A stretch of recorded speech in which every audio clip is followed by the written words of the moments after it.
Sa kalibutan sa automotive, ang makina nga guba adunay puruhan nga magamit gihapon kun ayuhon. Mausab kini ang gituuhan sa usa ka batanong bag-ong graduar sa lungsod sa Tuburan. Apan ning higayuna, dili makina ang gikinahanglan niya nga mabalik sa maayong kondisyon. Hinunua ang iyang panlawas.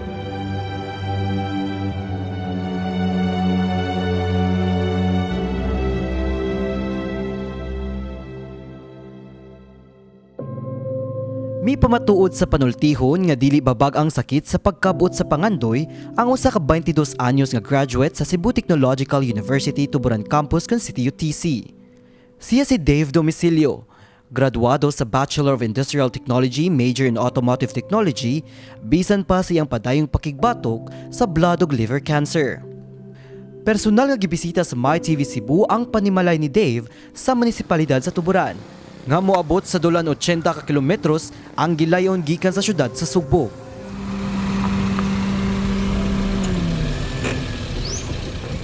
Wala pa migawa si Dave pag abot namo sa ilang Pinoy-anan.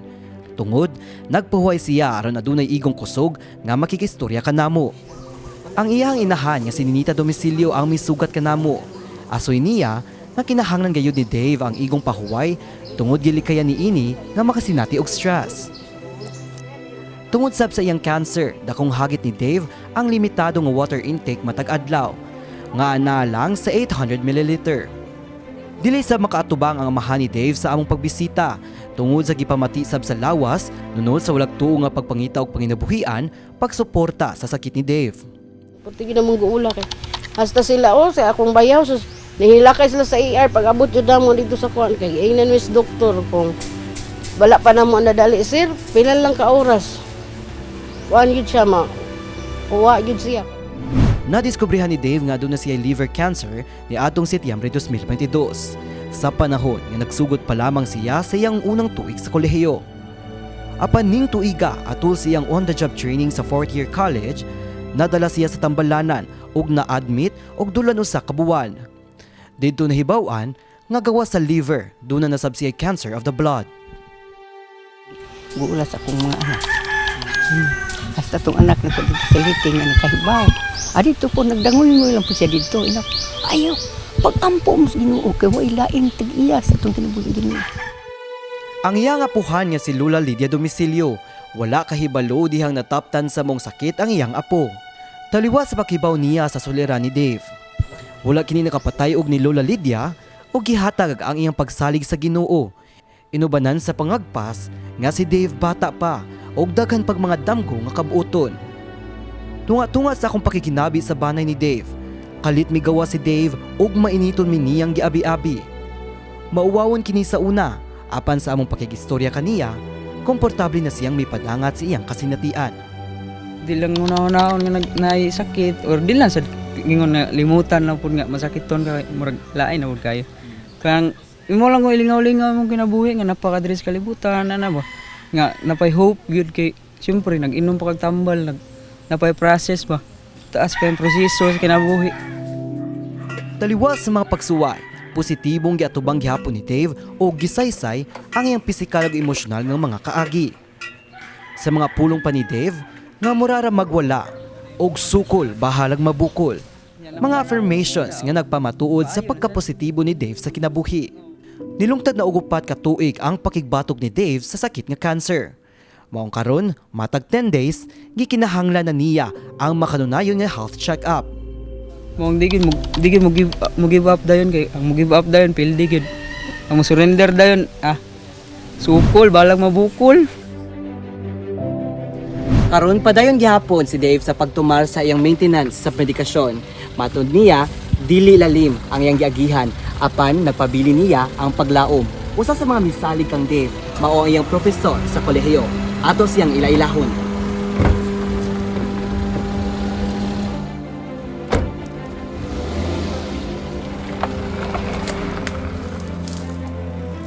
Dinhi sa City Tuburan Campus, nagsugod og nakabot ni Dave ang iyang mga pangandoy, pinaagi sa mga tawo nga misali kaniya ug sa iyang abilidad. Ang advisor sa kolehiyo ni Dave nga si Lydian Pishaw, mipadangat nga kugihan og uptick sa eskwelahan si Dave. Kinibisan pa man nga dunay mga higayon nga makapalta sa klase si Dave. Time nga pagkaibaw na ako siyang kumusta niya na siya nga naalagi sa ospital pero wala kapoy ko wala maging ko na ikuan ba. Ito ako siyang gi-encourage lang po nga paningkamot diha kay pag-graduate di ka. Matod opisyal, gitabangan si Dave sa iyang mga classmate aron makasubay sa klase. Natultulan sab sa MyTV Cebu ang usa sa mga suod nga higala ni Dave nga si Rosemay Tapil. Matod ni Rosemay, hilumon apan kusog makikistorya si Dave. Gani kusog kinimo padangat og mga student concerns aron mas maalagaran og sakto ang hustong katungod sa mga estudyante sulod sa ilahang tunghaan. Kaming mga amigo nimo nag-pray permi nimo mo nang ikaw pag-pray jud permi kay mo ana rabi ka nga mag-chat rabi ka gali sa GC ug mga taas nga message nga mag-picture ko numila sa ni ana kanang nag-pray mi permi nga kanang ka og kanang chance pa sa Ginoo nga ma-live pa imong life kay bata pa kayo ka nga ihatag niya ang imong mga pangandoy sa kinabuhi niya. Nara jud mi permi nimo do ug unsa imong kailangan. Kanang dinagan na isa ano kanang mo perform apil gyapon ka. May paambit sab si Rosemay nga nagsagol iyang nabating emosyon dihang nakakita siya sa dakong kausaban sa physique ni Dave. Niadtong gibisita niya kini sa tambalanan. Mga memories ni Dave, pagbalik ninyo karon. Grabe dagan kay memories diri kay kani nga ko Andreos. Kamang-kamangan ni namo sa una diri ROTC ko. Diri kana mga kanal dira. Aktibo si Dave nga moapil sa mga kalihukan sa ilang campus. Nahimo siyang class mayor, Reserve Officers Training Corps Officer, Future Science and Technology Leaders of the Philippines Officer, o usa ka atleta sa baseball. Matod ni Dave, pinaagi niining mga student organizations na develop niya ang iyang self-confidence sa pakikatubang o lambigit sa mga tao. Padulong na unta ang MyTV Cebu mobiya sa lungsod. Apan, gigahinan mi og oras sa amahan ni Dave nga si Wilfredo Domicilio. Emosyonal kining mipadangat nga andam siyang buhaton tanan aron lang matubag ang panginahanglanon ni Dave sa pinansyal o emosyonal nga aspeto. Murag maglakaw kong wala ko kay pag ingon nga ayaw na yan sakit murag ang kaingon ka ba nga hindi sakit kumbri siguro. Naglisod man sa pagdawat o pagtuos sa diyang nadawat ni Dave ang iyang diagnosis tungod kay wala siya gibating nga grabing simptomas. Apan, wala kini mipawong sa pagpaningkamot niya nga makahuman sa pag-eskwela. Matod pa niya, wala ni abot siyang hunahuna ang pag-undang sa pagtuon tungod kay gusto niya nga makapot ang pangandoy sa ilang banay nga mahimong unang miyembro sa pamilya nga makahuman sa kolehiyo. Bisan og gididan siya sa pagpaso tungod siyang kahimtang sa panglawas, niadto lang Huwebes, Hunyo 18, ang iyang pangamuyo nga makasaka sa stage ug makuha ang iyang diploma natuman gayud. Karon nga nakahuman na sa kolehiyo si Dave, pagpaalim na sab sa iyang balatian ang iyang hatagan og panahon. Apan, nagpabilin gihapon ang paglaom siyang kasikasing nga makaeskwela og engineering kun mahatagan o higayon.